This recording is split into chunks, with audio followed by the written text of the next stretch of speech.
Sana all malakas.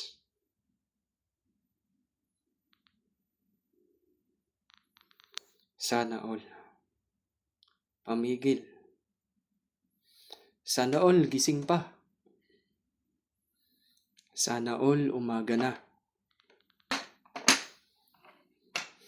Sana all magagamit sa gamutan. Kung kayo ay may kabuhayan, sana all magaling. Sana all tumbaga. Sana all meron tayong salita po nito. Sana all antigo. Sana all sa inyong lahat, mga kaibigan, at maraming salamat. Sana all ligtas. Nauso yung sana all na yan. Ito po, hindi pwedeng ito ay tinatangan nyo lang. Kasi papaano nyo ito mabubuhay kung ito'y tinatangan nyo na parang mutya? Di po ba? Kung kayo po ay may mga salita nito, kung meron kayo, mas magandang mapapairal nyo ang gamit na maayos. Pero kung wala at tangan nyo lang, buhay yung hihigitin sa inyo. Kabuhayan. Ngayon, kung ayaw nyo naman na kayo'y naaabala o kasi obligado talaga kayo na dasalan ng mga gamit na yan dahil yay medalyon eh. Kung mutya nga lang ay maikli naman ang pinakampanawag nito. O kahit hindi nyo man tawagin, nariyan naman yan. Kita nyo yung camera. Kasi ang uri ng mga kalikasan ay patuloy na bumibisa kumpara mo sa mga medalyan. Paliwanagan natin. Tama po ba?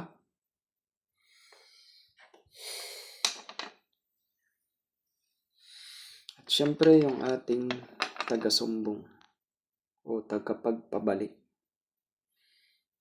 Dati ang liit niya pero ngayon para siyang kumukusot sa mata niya. Umiiyak siya palagi. Tingnan niyo mabuti rin. Yun yung kamay niya. Maliit lang siya. Pero alam niyo po ang bisa nito kung kaya niyo lang mapaandar. Kasi nasa sa inyo rin mga kaibigan. Merong iba na nagtatangan nito pero hindi nila mapabisa. Hindi nila kayang mapabisa. Bakit kaya? Ano ba yung mga kamalian at ano yung mga pagkukulang nila? Ang pagkukulang ng iba, yung dapat ay mag-antay. Kasi pag kayo nag-aantay, bumibisa talaga ang gamit. Wait lang, iinom lang po ako ng paborito ko. Pinagtataka ko lang dito, hindi siya nalamig eh. Pero sarap mapakla. Panggamot talaga siya. Yung uhaw niyo, walang-wala talaga. Kayang-kaya niyang alisin. Yung puyat, yung aibag, inaalis niya. Magaling to. Bilhin niyo rin po ito. Marami nito sa mall. Huwag lang pakasobrahan ng inom. Hinay-hinay lang. Pero pag yung mga infection o kung ano man, ito'y magagamit ninyo ito. Halimbawa, kayo ay nagpipigil ng ihi. Isa po yun. Kayo mahilig sa maaalat. Isa yan. Mahilig sa mabityang pagkain. Isa ito sa magagamit ninyo. Ayan, makinig mga kaibigan. Isa yan sa napakagandang panggamot sa mga may UTI o di kaya naman ay sakit sa bato. Magagamit niyo po yan.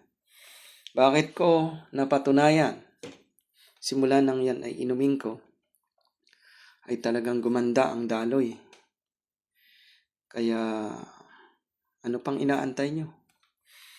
Kumuha na kayo ng mga mutya na ito. Mga agimat na ito. Kung desidido po kayo, walang problema. At yan po ay hindi naman pinipilit natin. Kaya nga tayo Ito dinadasalan po natin yan. Ngayon ay umaga na. Ano ba ngayon? Miyerkules na, no? So, yan. Isa pang inom kaya. Ipusan pa natin. Isa pa. Patatlo na to.